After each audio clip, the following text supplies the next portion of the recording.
Bonjour à tous et bienvenue sur cette chaîne. Si tu veux te lancer en marchand de biens, il y a une étape qui change vraiment tout. C'est l'offre d'achat. Ça a l'air tout simple et pourtant c'est souvent là que tout se joue. Dans cette vidéo, je vais te montrer comment la rédiger pour qu'elle soit acceptée. Mais d'abord, laisse-moi me présenter en deux mots parce que c'est notre toute première vidéo.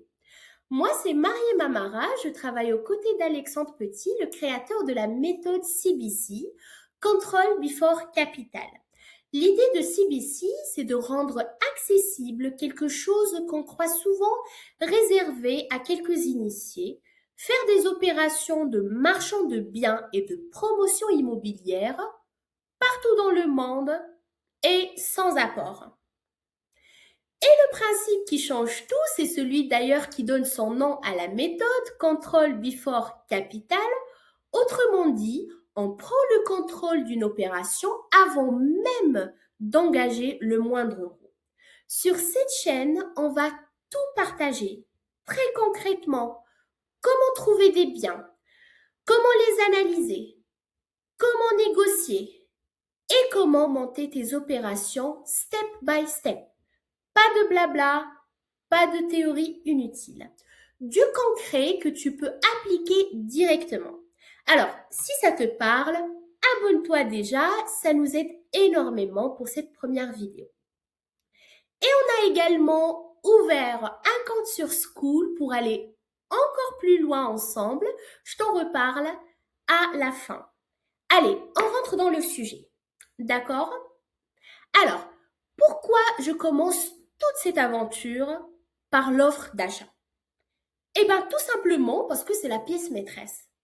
L'offre d'achat, c'est le moment où vous prenez le contrôle de l'affaire que vous désirez avant d'avoir dépensé quoi que ce soit. C'est tout l'esprit de la méthode CBC, Control Before Capital. On sécurise l'opération d'abord, on engage l'argent ensuite. Autrement dit, une bonne affaire, c'est ce qui transforme un bien que tu as juste repéré, sourcé, en une opération que tu vas vraiment réaliser. Voilà pourquoi ça vaut le coup de bien la faire. Et pour ça, il y a 4 étapes. La première étape, c'est de trouver le bon prix. Et le bon prix, ce n'est pas le prix affiché, ça c'est sûr. L'idée, c'est de viser 20 à 30% en dessous du prix du marché. Et je précise bien du marché, c'est-à-dire la vraie valeur de revente, pas simplement en dessous de ce que demande le vendeur. Ça fait une énorme différence. Pourquoi cette marge? Parce que c'est elle qui va couvrir tes frais, tes imprévus et te laisser une vraie rentabilité à la revente. Si tu achètes trop cher, en fait, tu ne fais plus une opération de marchand. Tu espères juste que le marché monte. Et l'idée ici, c'est plutôt de calculer que d'espérer. Après le calcul précis, quelles données regarder, comment estimer la valeur de revente, c'est le genre de choix qu'on approfondit tranquillement dans les leçons du school. Parce que c'est un peu trop technique en vrai de tout boucler en 30 secondes. Si vous êtes d'accord avec moi. La deuxième étape, c'est de rédiger le document. Alors, le document et le signataire, pardon.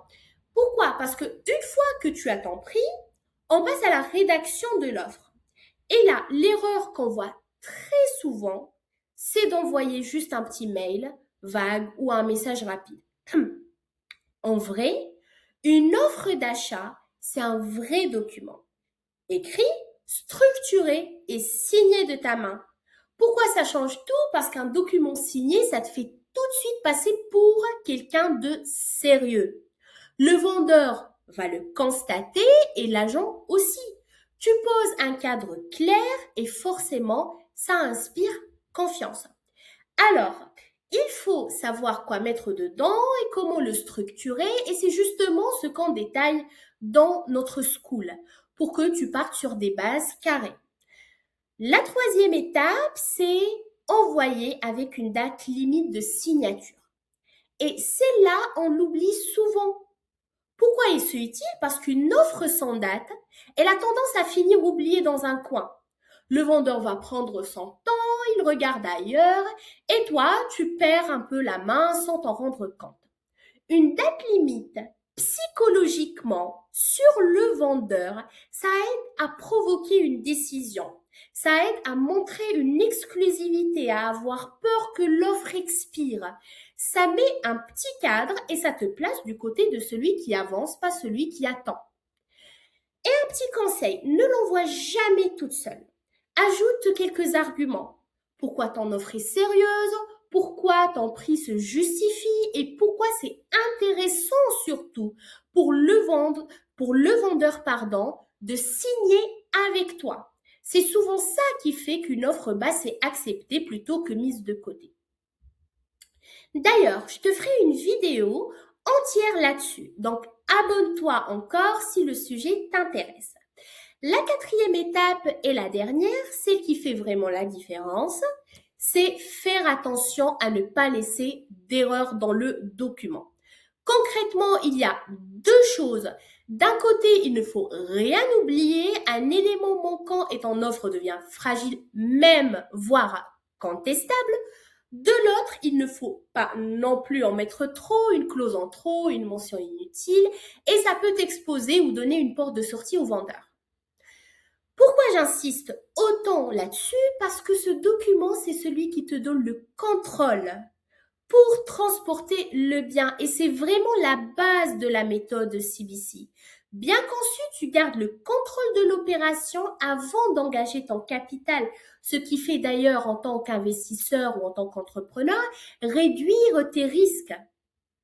Voilà, donc en résume, tout ça très vite, tu trouves le bon prix, entre parenthèses, à savoir 20 à 30% sur le marché, tu rédiges un vrai document signé, tu l'envoies avec une date limite et quelques arguments pour donner cette impression d'une offre qui va expirer et tu fais bien attention à ne pas laisser d'erreur.